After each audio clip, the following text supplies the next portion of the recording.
Rather lads, welcome back to the Cossy podcast. My name is Cossy. We'll come back to a brand new video. We take on Manchester United this weekend in the penultimate week. In a week that means everything. In a week that means that Arsenal could actually have a chance at winning the Premier League for the first time in around 20 years. If Arsenal beat Man United and Manchester City fail to beat either of Fulham or Tottenham, Arsenal will be in the driving seat for the title on deadline day. So we've got to beat Manchester United and we've got to do it right. And I think this is the opportunity for Arsenal to go out there and write a statement and make a statement. Liverpool, when they've been good, they've done it. They've beaten Arsenal 5. They've beaten Manchester United 5, 7, 5. And I think this is our time for us to start writing statements on these teams. We have done it with Chelsea. We've done it with West Ham. I think it is time we do it with Manchester United. And I will agree with Robbie on AFTV that there is no better time for Arsenal to go out there and beat Manchester United at the Old Trafford in an embarrassing way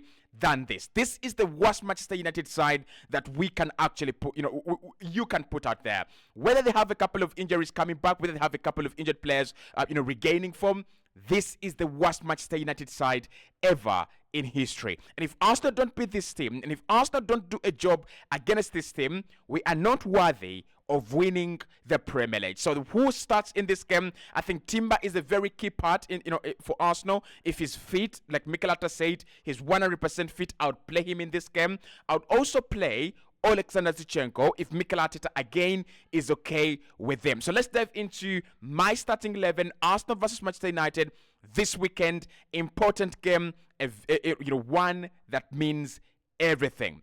So in goal, I'm going to go with David Raya. I think, the days of Aaron Ramsdale are basically over. He's one of the goalkeepers that, of course, we have seen, at Arsenal for quite a long time. But I think his days at Arsenal are really over. So David Raya, golden glove winner. I think that's one of the things that, will fill us with confidence. He's kept a couple of clean sheets. And what is actually interesting about this Arsenal side is that they're keeping many clean sheets away from home as compared to the number of clean sheets they're actually keeping at home. So on the road, we have been defensively better. We have been, we have been cleaner when it comes to conceding goals on the road as compared to at the Emirates Stadium. So I think this is a game where Manchester United can easily go 70 minutes without a shot on goal. I think they can have one shot on goal at halftime maybe, and one shot on goal or two shots on goal, at full time. I don't expect Man United to pose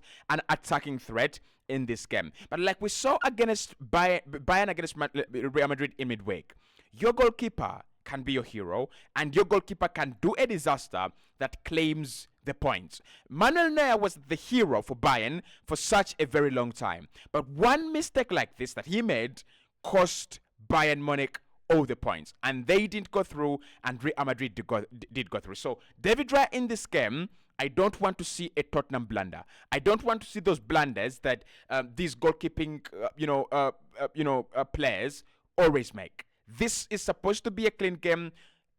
Score your first goal within the first 10 minutes, halftime 3-0, full time 5-0, and we actually move on. So David Raya in goal. I hope he doesn't make those mistakes because he's such a clean goalkeeper when he doesn't, commit as many mistakes as as they come. Ben White at right back. I don't have a problem with Ben. He's been one of the best, right backs in the Premier League. Actually, I would say that if Arsenal win the Premier League, Ben White has got to be in the team of the season. For me, he has got to be in the team of the season. He has been tremendously improved. If I was to do a list of the most improved players at Arsenal, which of course I'm going to do, I'm going to do it, I think Ben White has been the most improved player at Arsenal this season. You look at that. You look at that team. Last season, most improved player, Granit Xhaka. This season, the most improved player for me, it's Ben White. I look at Zinchenko. Yes, defensively picked up, but of course he's not played as many minutes as we would have wanted. Gabriel Magalhaes has been such elevated to such a new level of such a high quality centre back. But Ben White, oh my God, like being ranked ahead of Kyle Walker in the Premier League, in a league where you have Kyle Walker, in a league where you have Trippier, and you were saying that Ben White, in a league where there is Trent Alexander-Arnold, And we're saying that a guy who rejected Gary Southgate's England is the best right back in the in the Premier League. It is absolutely insane. So Ben White should be okay. Of course, he's going to take on Marcus Rashford. And Rashford with Ben White, they always have their own problems. But I hope this time around, Ben White is in a much better shape. Now, at centre back, no changes, right? I don't expect Mikel to make any changes. I wouldn't make any changes. William Saliba, obviously, a Rolls Royce of a centre back, should be starting in there together with Gabriel Magalhaes. And Gabriel, for me, has been the better centre back of these two this campaign. And with that centre back partnership, I don't expect Rasmus Holland, Mainu, and whoever they have to have any joy at the back. I don't expect to be doing a match reaction saying, oh, Mainu was good, they actually decimated us. I don't expect such match reactions. One thing I know is that William Saliba and Gabriel are the best centre-back pairing in the Premier League, and they're among top 5 in Europe. I mean, I've not analysed each and every centre-back pairing out there. That's why I'm saying we are top 5. But in the Premier League, there is no centre-back pairing that is better than Gabriel and Saliba. Consistency, right? Consistently, they've been very, very good. But also in terms of that, abrupt quality, covering for each other. You saw it against the Bournemouth game. Gabriel Magalhaes trips and is beaten by Solanke. But then, Saliba is there, just knocks it away, and danger is averted. So those two will be able to do the job against Manchester United. For me, here comes in your Jurrien Timber. And I thought, like I said, I would play your Alexander Zinchenko if Mikel Arteta still thinks that, Timber is not ready. But I would play Jurrien Timber in this game. Because for me, yes, it is a difficult fixture, like I said yesterday. Difficult fixture, very easy opponent. The opponent is weak. This is a sleeping hyena. This is a sleeping buffalo. A buffalo whose legs have been broken. Right? And we know that buffaloes use their horns. So Manchester United is an injured buffalo. It is down. So Jurrien Timber and his ability to dictate the tempo of the game, his ability to, pass, he needs a softer game. And for me, this is the game. I mean, honestly, defensively, you might be going against Anthony. I don't think Anthony's quality. Maybe if he's going to go against Alejandro Garnacho, who runs a lot, we could have discussions there. But I still think Man United are not going to have a lot of chances to run at us. We keep the ball much better than any of the opponents they've played this campaign, apart from Man City. So I play Jurrien Timber because in this game, we will need real ball control, and I think he's one of the best players at that. So in midfield,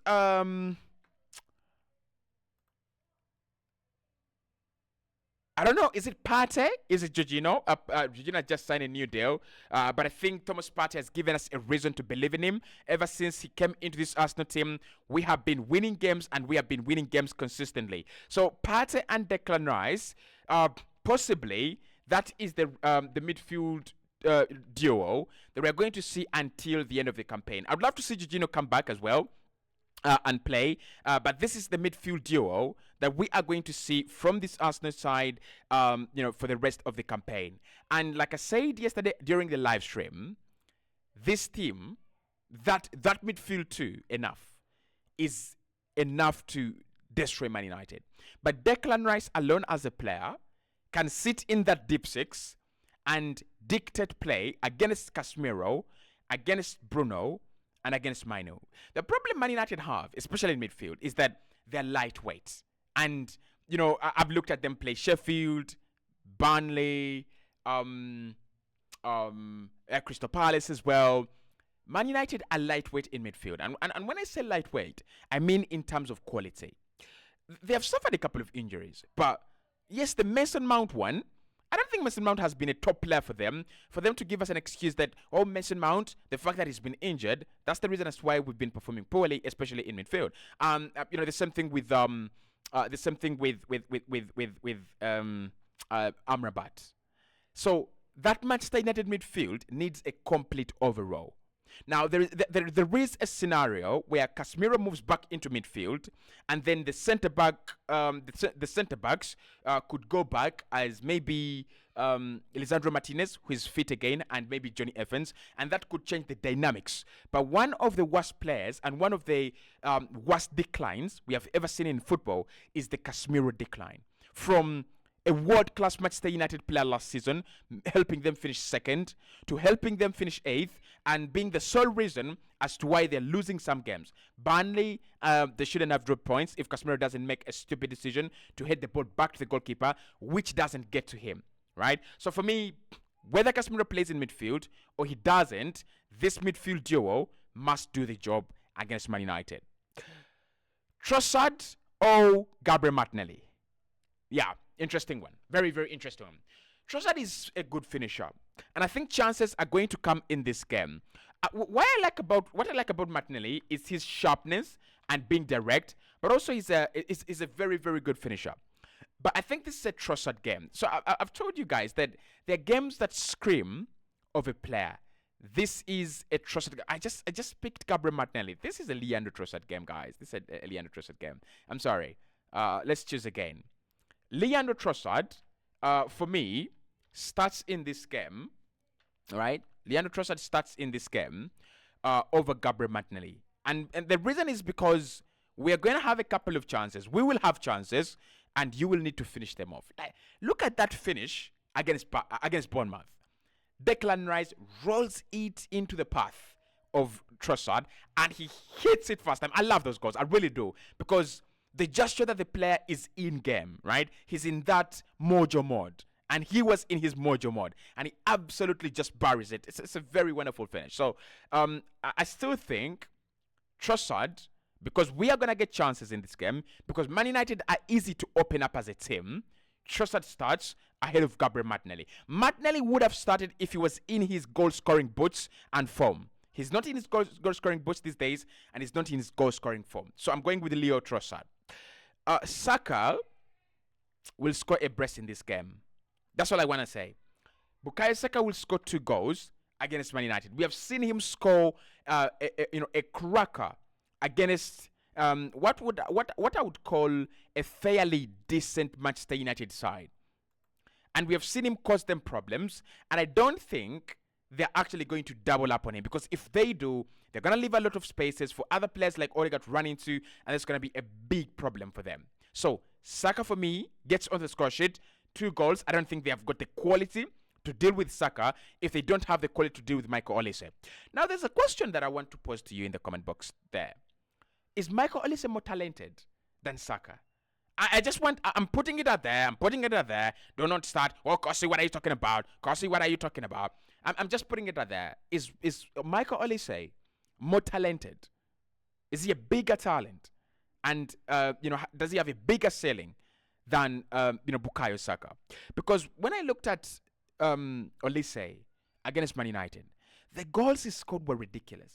Absolutely ridiculous. And not ridiculous in terms of not being good enough, but ridiculous in terms of how is it done then? Because he picks up the ball into the midfield, kind of just does Casemiro, just takes Casemiro out of the game, and then runs at that Manchester United defense that is really, segmented. He's got runners in, beyond him on both flanks, and he uses them very well because he makes the Manchester United defense think he's going to pass it out wide, just picks a nice spot into the back of the net. And Onana, no chance.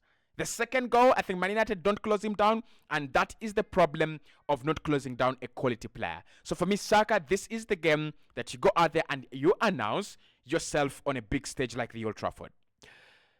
I think the two that lead the press, as obvious as they come, you have your captain in Martin Odegaard, who I think this season is going to be, he's going to be among the players of the year. He's going to be among the players of the year. I am sure about that, right? And then Kai Havertz, who has been much of a revelation of a signing in the second part of the campaign as compared to the first part of the campaign, where all of us were actually not sure whether we had made the right decision in signing Kai Havertz. And Mikel Arteta as well was not 100% sure if he had made the right decision in signing Kai Havertz because it was not going right. But right now, I think Kai Havertz is a quality player that we can actually rely on. And Kai will get a goal, Odegaard will get a goal, 2 from Saka and 1 from Leandro Trossard. I'm banking on around 5 to 6 goals. I don't know why. I think this is a game that Arsenal have got to go out there and announce themselves. Obviously, the problem with this game is that Man City will have played on Saturday, right? Man City will have played on Saturday, and that will put a lot of nervousness in this Arsenal team. And I think Arsenal have got to work with this. Arsenal have got to deal with this because we play after Man City, right? We play after Man City on Saturday. If they win on Saturday, they will go, how many points? They'll go 2 points above us. Yeah, 2 points above us. Then if we win, we'll go a point above them, right? We'll go a point above them. Well, not really. I need to check the table. I don't think I'm saying it right. At times I kind of fluff it because I'm not really good with numbers, especially remembering numbers. So we are 1 point above City. City have a game in hand. So this means that if City win, there'll be 2 points above us on Saturday. If we win, we'll go back to 1 point above them. And if they draw against Tottenham, or if they win against Tottenham, there will be 2 points above us as well. So that means that we go on the final day waiting for something miraculous to happen against Manchester City. It's a very, very, very interesting weekend. So enjoy it, love it, hit the like button, subscribe. Let's see what you have for me in the comment box below.